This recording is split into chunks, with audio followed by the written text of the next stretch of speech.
In terms of climate change, we are working with a very globalized media these days, and the reality for Africa is that this word "sexy" was used, but climate change does not have a resonance. It doesn't have a sexiness about it in Africa, and I think as a result of that, there is a failure to pick up on it in a meaningful way. It's picked up as one of the Labour guys said the other day in a meeting that Rahana and myself were in. It's picked up at a seasonal level. So whenever there's a big international meeting, okay, something will happen. But the reality is there's no consistency, and I think we share that. The other thing that is of concern is how the issue around climate in South Africa, in Africa, is very much written by foreign non-African journalists. And so if you open the media, you will see it's pulled down from the UK, it's pulled down from the US, about media pieces about Africa on climate change. And so we do lack a type of critical media in Africa talking about climate change in Africa. This takes me on to my second point, is that when a journalist gets to a car accident on the freeway, it's not about the 67 cars that have piled up. It's about the people. And I think that's the same thing which we need to start conveying and start thinking about when we talk about media journalism. And what came out earlier on today was this issue of me, and how when we're reporting and talking about climate change, we're talking about the person. Now, in my underground reality back in Durban, where I've worked for many years, when we started the environmental justice work in the early 90s, in the mid-90s, the reality was that there were no media covering environmental, social justice issues in the South Durban Basin. So you never got to hear of stories of the oil refinery. That would most probably come through once every 2 or 3 years when there's an accident and something big happens. But with a very big push by local people in South Durban in the mid-90s, pushing media that were quite hostile to this type of activism in the mid-90s, this environmental justice activism, pushing that media to actually turn was a phenomenal thing in South Durban. So if one looks at the filings, the stories filed in South Durban in that mid-90s to late 90s and 2000 period, you literally get stories, a couple of millimeters one year, nearly an inch the next year, 2 inches the next year. So the type of stories were picked up by the local media, and interestingly, at that level, picked up also looking at this justice component. What is driving this environmental injustice? Not what the injustice is, but what are the fundamentals at driving it at below.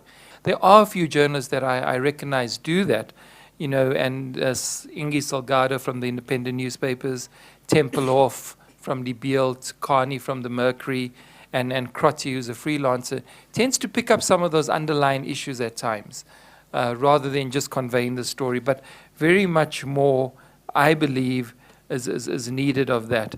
And, when you look at climate change today, you need to recognize that it doesn't happen, and I think, again, it was discussed early on, it doesn't happen in isolation of everything else. It happens in a world that is in crisis. We have a crisis of a financial crisis. We have an imperialist political crisis around the U.S., losing its grip. And we have then the environmental crisis as it's manifested by climate change. And so the reporting needs to start taking that those broader issues into consideration. Getting back to South Durban, the concern I have in terms of the South Durban people being very effective in pushing the media to an extent that it is regularly reported on, and that it is reported on from a social justice level, is that has that effectiveness got to a particular stage in South Durban or in Durban, where actually it's been effective and then blanked out. So what happens is people started recognizing, wow, there's more than just people in South Durban living with pollution. They are questioning the underlying factors of it. And as that reporting got to a stage where it grew and was doing really well, and then society just blacked out on it. It got too much of it. And so I think there needs to be creative ways always in redefining our media and not just going with one particular approach. The third thing that I would like to talk about is the issue of the allure of the insider and accessibility and credibility of the way we convey our stories.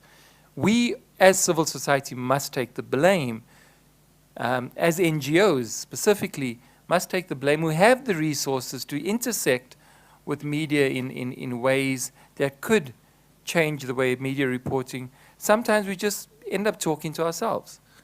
We don't manage to get those messages across in clear, factual manners, in a manner which people start thinking of and say, wow, yeah, that is right. Okay, now I understand what they're trying to say. So the climate change debate from a groundwork perspective is very much an energy debate. So it's not so much about climate change, but rather that in South Africa, climate change is linked to energy. Energy is linked to poor people on the ground. They don't have access to that energy. But on the other side, BHP Billiton has that. And so it's how to be able to work that narrative so that people can intersect with it. But at the real hub of this is we have to explain a bit of the science. We have to get that science message across in a way that people actually understand that. And today in the independent newspapers, I don't know if it was in the Star, you see David Rowell writing about Beware the Climate Imperialist, where he speaks very eloquently and references quite in detail why we are just a bunch of alarmists, he claims. And so I think that there's a type of rebuttal that is very clear about the issues, but brings in the politic so that people on the ground can understand it is critical in reporting. And the issue of taking that through and working with it in a type of infographic is something that we should.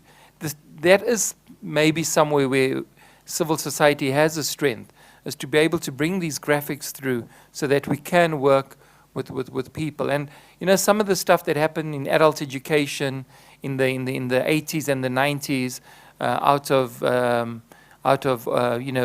institutions at universities are tremendous in terms of how they brought through concepts of power and how we have to challenge the apartheid state. So that is important.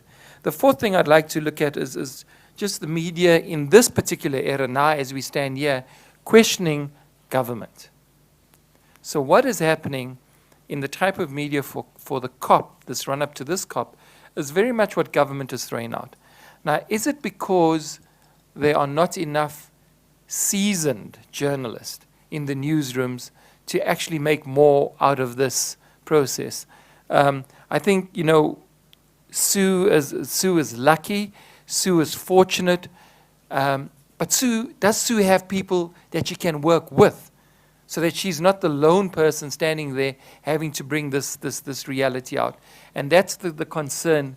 The juniorization of the newsrooms lead to the type of COP reporting being very much come press release, bang it on, get some of the color, get Gary Player on a bicycle, take a photo of him, and that's your COP coverage.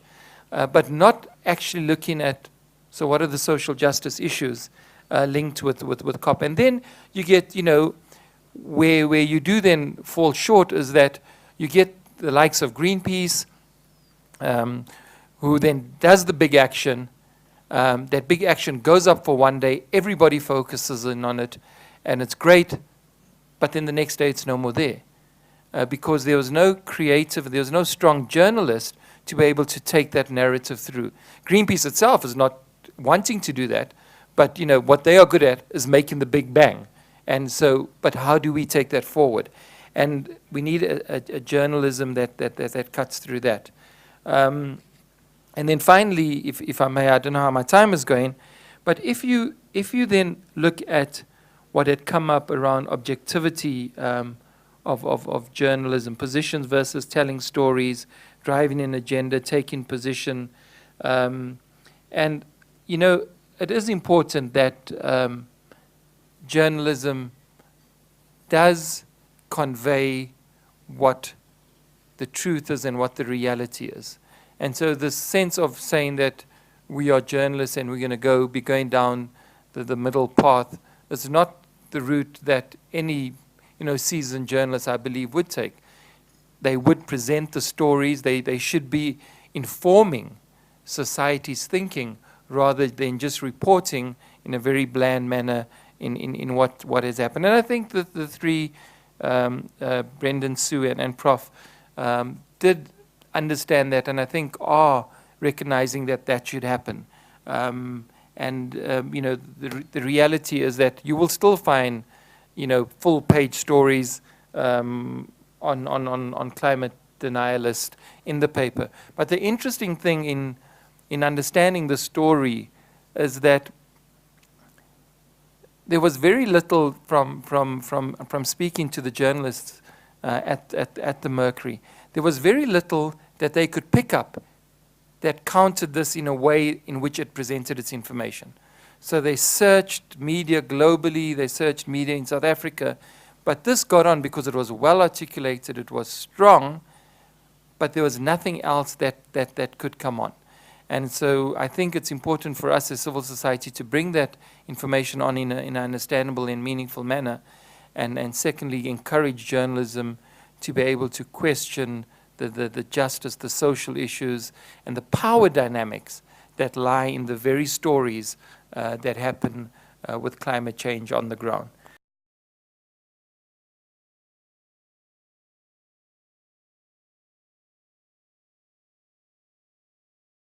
On the Medupi and Kusile power station, and on the claim of those power stations servicing poor people's energy needs and those power stations servicing jobs, the facts and figures never came out.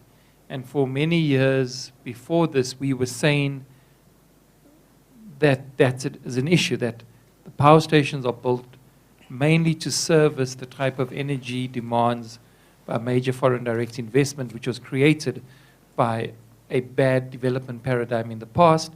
The government couldn't leave it, it had to stick with it. But it wasn't equating to jobs.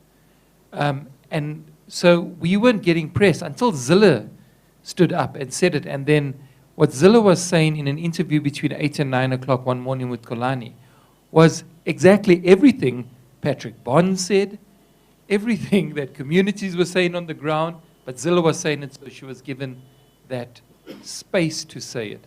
So that is the one thing. And the second thing is that I have not seen, again, the example in South Durban is simple. From 1995 to 2002, you get a series of industrial expansions. EIAs coming left, right, and center.